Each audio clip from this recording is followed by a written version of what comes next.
तोरी संग प्यार हो गे मोला, तोरी संग प्यार हो गे मोला, तोर संग प्यार हो गे मोला, तोर संग प्यार हो गे मोला। दुनिया जलत है जलन देनगा, तोर हमर प्यार ला चलन देनगा, दुनिया जलत है जलन देनगा, तोर हमर प्यार ला चलन देनगा। आना गले से लगा ले, तोर संग प्यार हो गे मोला, तोर संग प्यार हो गे मोला, तोरे संग प्यार हो गे मोला, तोरे संग प्यार हो गे मोला।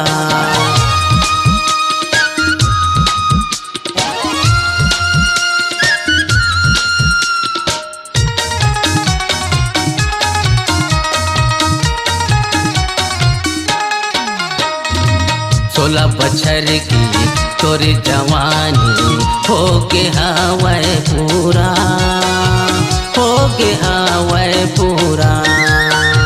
16 बछर की तोरी जवानी हो गे हवै पूरा, हो गे हवै पूरा। तोरे बिना गा ए संगवारी जिंदगी हावे अधूरा, जिंदगी हावे अधूरा। तोरे बिना गा ए संगवारी जिंदगी हावे अधूरा, जिंदगी हावे अधूरा। नैना मनैना मिला ले कथोगा, मोला तै साथी बना ले कथोना, नैना मनैना मिला ले कथोगा, मोला तै साथी बना ले कथोना। सीने से मोला लगा ले, तोर संग प्यार हो गे मोला, तोर संग प्यार हो गे मोला, तोरे संग प्यार हो गे मोला, तोरे संग प्यार हो गे मोला।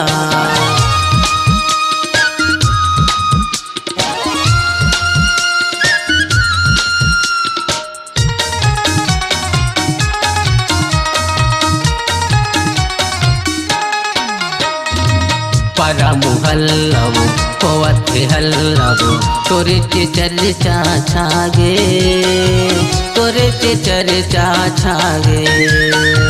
परा मुहल्लबो होवत हल्लबो तोरे के चर्चा छागे, तोरे के चर्चा छागे। तोर मोरे माया एके बंधा गे, चलना उड़हरिया भगाते, चलना उड़हरिया भगाते। तोर मोरे माया एके बंधा गे, चलना उड़हरिया भगाते, चलना उड़हरिया भगाते। दाई दादा हमर काय करहीगा, तन के अंगनम बसा ले मोलगा, दाई दादा हमर काय करहीगा, तन के अंगनम बसा ले मोलना। नावा हम जिंदगी बसाबो,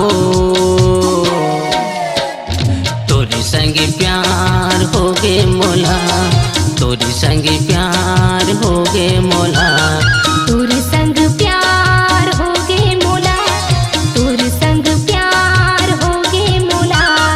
दुनिया जलत है जलन देनगा, तोर हमर प्यार ला चलन देनगा, दुनिया जलत है जलन देनगा, तोर हमर प्यार ला चलन देनगा। आना गले से लगा ले, तोर संग प्यार हो गे मोला, तोर संग प्यार हो गे मोला, तोरे संग प्यार हो गे मोला, तोरे संग प्यार हो गे मोला। तोर संग प्यार हो गे मोला, तोर संग प्यार हो गे मोला। अपनी आवाज को दीजिए एक नया मुकाम। डिजिटल रिकॉर्डिंग की दुनिया का जाना पहचाना नाम स्वरांजलि, जहां गूंजती हैं ध्वनियां अपनी माटी की सौंधी सुगंध के साथ। छत्तीसगढ़ी संगीत के विविध रंग जो पहुंचाते हैं पूरे प्रदेश में डिजिटल रिकॉर्डिंग के संग। स्वरांजलि स्टूडियो, नेमीचंद गली नंबर 2, गंजपारा, रायपुर।